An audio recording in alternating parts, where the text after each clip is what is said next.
کہتے ہیں تل ابیب وہ شہر ہے جو پورا کا پورا معصوم اور نہتے انسانوں کی زمینیں اور گھر چھین کر بسایا گیا. لیکن کیا واقعی یہ ترقی اور آزادی کا وہ ماڈرن شہر ہے جسے دنیا سلام کرتی ہے؟ یہ وہی جگہ ہے جسے پوری دنیا میں پھیلے یہودی اور صہیونی اپنا دارالحکومت کہتے ہیں. مگر سوال یہ ہے کہ کیا یہ دارالحکومت انصاف پر کھڑا ہے یا ظلم کی بنیاد پر؟ کبھی یہ دنیا کا محفوظ ترین شہر کہلاتا تھا، لیکن آج ایران کے حملوں کے بعد یہاں ہر طرف ملبے کے ڈھیر اور ٹوٹی پھوٹی عمارتیں کیوں نظر آتی ہیں؟ کیا واقعی یہ اسرائیل کی سلیکان ویلی ہے جہاں تمام بڑی ٹیک کمپنیاں موجود ہیں، یا وہ مقام ہے جو دو چہروں کے ساتھ جیتا ہے؟ ایک طرف دنیا کا مہنگا ترین فحش اور رات بھر جاگنے والا پارٹی سٹی، اور دوسری طرف مظلوم فلسطینیوں کے لیے جہنم جیسی جگہ جہاں انہیں گھر، تعلیم اور خوراک افورڈ کرنا بھی ممکن نہیں. کیا یہاں کے صہیونی اخلاقی طور پر اتنے ہی بلند ہیں جتنا وہ دعویٰ کرتے ہیں، یا واقعی ان کا زوال دنیا کے سامنے کھڑا ہے؟ کیا یہ سچ نہیں کہ یہ شہر ہم جنس پرستوں کے لیے جنت کہلاتا ہے جہاں کسی عمل پر کوئی روک ٹوک نہیں؟ آخر صرف 4 لاکھ کی آبادی والے اس شہر میں 30,000 عورتیں جسم فروشی جیسے پیشے سے کیوں وابستہ ہیں؟ وہ قوم جو خود کو خدا کی محبوب اور پاکیزہ ترین تصور کرتی ہے، اس کے دارالحکومت میں یہ بے حیائی،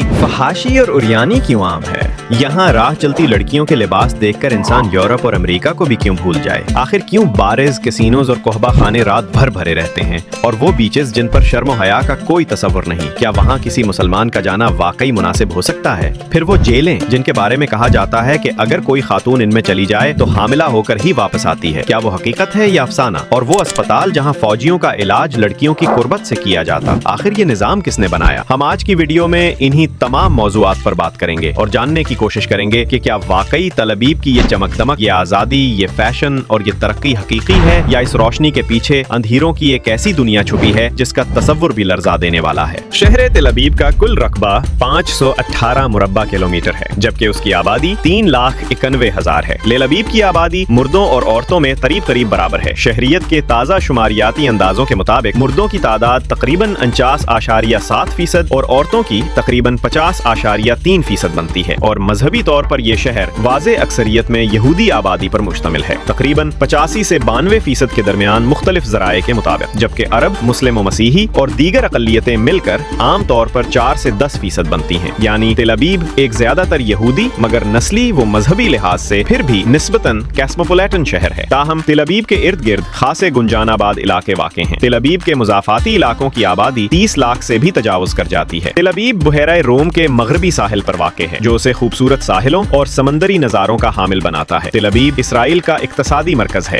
جسے صہیونی معیشت کی ریڑھ کی ہڈی بھی کہتے ہیں. یہاں اسرائیل کی اسٹاک ایکسچینج اور متعدد بین الاقوامی کمپنیوں کے صدر دفاتر موجود ہیں. دوستو، تل ابیب صرف اسرائیل کا تجارتی مرکز نہیں بلکہ اس ملک کی جدید شناخت بن چکا ہے. یہ وہ شہر ہے جہاں اقوام متحدہ کے مطابق دنیا کی چند مہنگی ترین رہائش گاہیں واقع ہیں، اور نائٹ لائف کے اعتبار سے اسے مشرق وسطیٰ کا سب سے متحرک شہر مانا جاتا ہے. یہاں تقریباً 4 لاکھ سے زائد لوگ رہائش پذیر ہیں، اور دنیا بھر سے ہزاروں سیاح ہر سال یہاں کا رخ کرتے ہیں. سمندر کے کنارے موجود خوبصورت بیچز، اوپن ایئر کلبز اور جدید طرز زندگی تل ابیب کو مغربی دنیا کے کسی بڑے شہر جیسا تاثر دیتے ہیں. مگر اس چمک دمک کے پیچھے ایک تلخ حقیقت بھی چھپی ہے. یہی وہ شہر ہے جو فلسطینی عوام کے زخموں کی یاد تازہ کر دیتا ہے. 1909 سے لے کر آج تک تل ابیب کی وسعت بڑھتی گئی، اور پرانا عرب شہر یافا جو کبھی فلسطینی ثقافت اور تجارت کا مرکز تھا، آہستہ آہستہ اسرائیلی آبادی میں ضم ہو گیا. آفا کے وہ لوگ جو 1948 کی عرب اسرائیل جنگ کے دوران بے گھر ہوئے، آج بھی اپنی زمینوں اور گھروں کی واپسی کا خواب دل میں لیے ہوئے ہیں. اقوام متحدہ اور کئی عالمی تنظیمیں اب بھی اس علاقے کی تاریخی حیثیت کو تسلیم کر صرف چند لاکھ کی آبادی والے اس شہر میں ہزاروں جسم فروش عورتیں رہتی ہیں، جو سڑکوں، چوراہوں اور تمام عوامی مقامات پر کھلے عام دعوت گناہ دیتی نظر آتی ہیں. خود کو خدا کی محبوب اور افضل ترین قوم کہنے والی قوم یہود کو ان باتوں پر کوئی اعتراض نہیں. دور حاضر میں یہ قوم اخلاقی زوال کی ہر حد پار کر چکی ہے. ہم جنس پرستوں کے لیے تل ابیب ایک جنت کہلاتا ہے، کیونکہ یہاں انہیں شادی کرنے سے لے کر بغیر شادی کیے ہی ساتھ رہنے اور عوامی مقامات پر گھومنے پھرنے کی عام اجازت ہے. یہاں انہیں نہ صرف قانونی تحفظ دیا جاتا ہے بلکہ وہ تمام حقوق بھی حاصل ہیں جو عام شادی شدہ جوڑوں کو ملتے ہیں. شراب بے انتہا عام ہے جو گلی محلوں میں سرے عام بکتی ہے. کیسینوز اور ڈانس بارز کی بھرمار ہے جو رات بھر آوارہ مردوں اور عورتوں سے بھرے رہتے ہیں. یہ شہر تل ابیب کا ایک رخ ہے جو صرف اسرائیلی شہریوں اور باہر سے آنے والے سیاحوں کو نظر آتا ہے، جبکہ اس کا دوسرا رخ وہ ہے جو اس کے حقیقی باشندے یعنی فلسطینی روزمرہ کی بنیاد پر دیکھتے ہیں۔ آگے بڑھنے سے پہلے ایک چھوٹی سی گزارش ہے، آپ یہ ویڈیو کہاں سے دیکھ رہے ہیں یہ ہمیں کامنٹ باکس میں لازمی بتائیں۔ مگر ترقی کے ساتھ ساتھ یہاں سماجی اقدار اور انسانی حقوق پر ایک نہ ختم ہونے والی بحث بھی جاری ہے۔ یہ شہر مشرق وسطیٰ میں سب سے زیادہ LGBTQ+ فری سمجھا جاتا ہے، جہاں ہر سال دنیا بھر سے لاکھوں لوگ پرائڈ پریڈ میں حصہ لینے آتے ہیں۔ کچھ لوگوں کے نزدیک یہ آزادی رائے اور برداشت کی علامت ہے، جبکہ دوسروں کے خیال میں یہ مذہبی اور اخلاقی حدود سے انحراف کی ایک واضح مثال ہے۔ دوستو، تل ابیب کا یہی تضاد، جہاں ایک طرف جدیدیت، آزادی اور روشنی کی انتہا ہے اور دوسری طرف فلسطینیوں کے ماضی کا نہ ختم ہونے والا دکھ اور زخم، اسی نے اسے دنیا کے سب سے متنازع مگر سب سے پرکشش شہروں میں شامل کر دیا ہے۔ یہ شہر اسرائیل کا سب سے جدید، تیز رفتار اور معاشی طور پر طاقتور علاقہ ہے۔ یہاں کی اوسط آمدنی ملک کے دیگر شہروں کے مقابلے میں کہیں زیادہ ہے، اور یہی وجہ ہے کہ یہ شہر نوجوانوں، سرمایہ کاروں اور کاروباری اداروں کی پہلی ترجیح بن چکا ہے۔ یہ شہر دن ہو یا رات، زندگی یہاں کبھی نہیں رکتی۔ کافی شاپس، ریسٹورنٹس، ساحلی بیچز اور تفریحی مقامات ہر وقت لوگوں سے بھرے رہتے ہیں۔ اسی مسلسل چہل پہل کی وجہ سے تل ابیب کو اکثر The City That Never Sleeps، یعنی وہ شہر جو کبھی نہیں سوتا، کہا جاتا ہے۔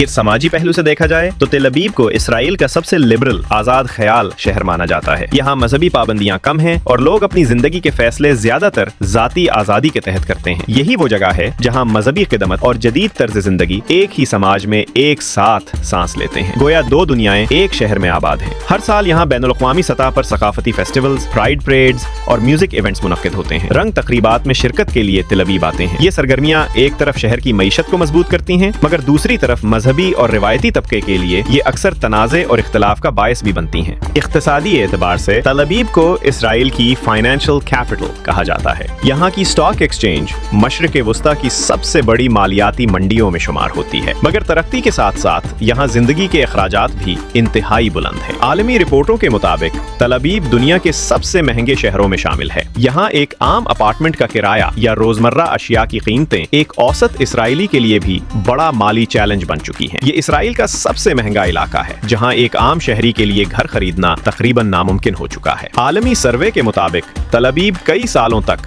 دنیا کا سب سے مہنگا شہر قرار دیا جا چکا ہے۔ یہاں ایک عام اپارٹمنٹ کا کرایہ اکثر کسی یورپی دارالحکومت سے بھی زیادہ ہوتا ہے، لیکن دوسری طرف فلسطینی مزدور اور کم آمدنی والے طبقے کے لوگ اکثر شہر کے مضافاتی علاقوں میں رہتے ہیں۔ انہیں روزگار، نقل و حرکت اور سماجی مساوات کے مسائل کا سامنا رہتا ہے۔ بین الاقوامی انسانی حقوق کی تنظیمیں بارہا اس بات کی نشاندہی کر چکی ہیں کہ اسرائیل کے اندر موجود فلسطینی شہری اب بھی محدود مواقع اور امتیازی رویوں سے دوچار ہیں، اور یہی وہ پہلو ہے جو تل ابیب کے چمکتے چہرے کے پیچھے چھپا ہے۔ جہاں ایک طرف معاشی ترقی، سیاحت اور ٹیکنالوجی کا عروج ہے، وہی دوسری جانب سماجی تفاوت، ثقافتی کشمکش اور سیاسی تناؤ کی گہری خلیج۔ اسرائیل نے اپنے دفاع کے لیے اربوں ڈالر خرچ کیے اور آئرن ڈوم نامی جدید دفاعی نظام نصب کیا، جسے دنیا کے سب سے مؤثر میزائل ڈیفنس سسٹمز میں شمار کیا جاتا ہے، مگر ماہرین کے مطابق یہ نظام ہر حملے کو مکمل طور پر روکنے میں کامیاب نہیں ہوتا۔ کئی بین الاقوامی رپورٹس، جن میں BBC، رائٹرز اور الجزیرہ شامل ہیں، نے اس بات کی تصدیق کی ہے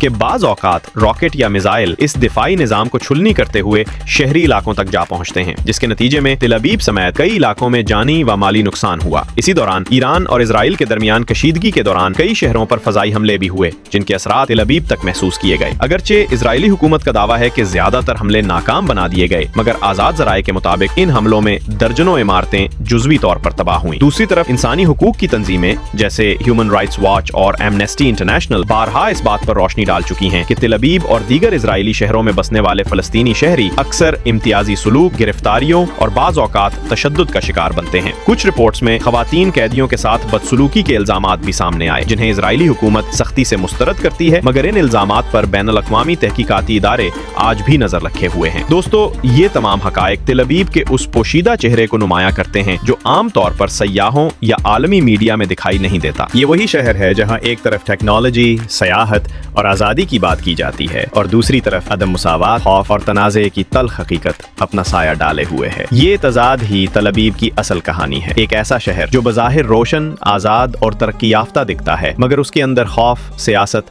اور جدوجہد کی گہری دراڑیں چھپی ہوئی ہیں۔ شہر عجائب گھروں، تھیٹروں اور آرٹ گیلریز سے بھرا ہوا ہے، جیسے Tel Aviv Museum of Art, Habima theatre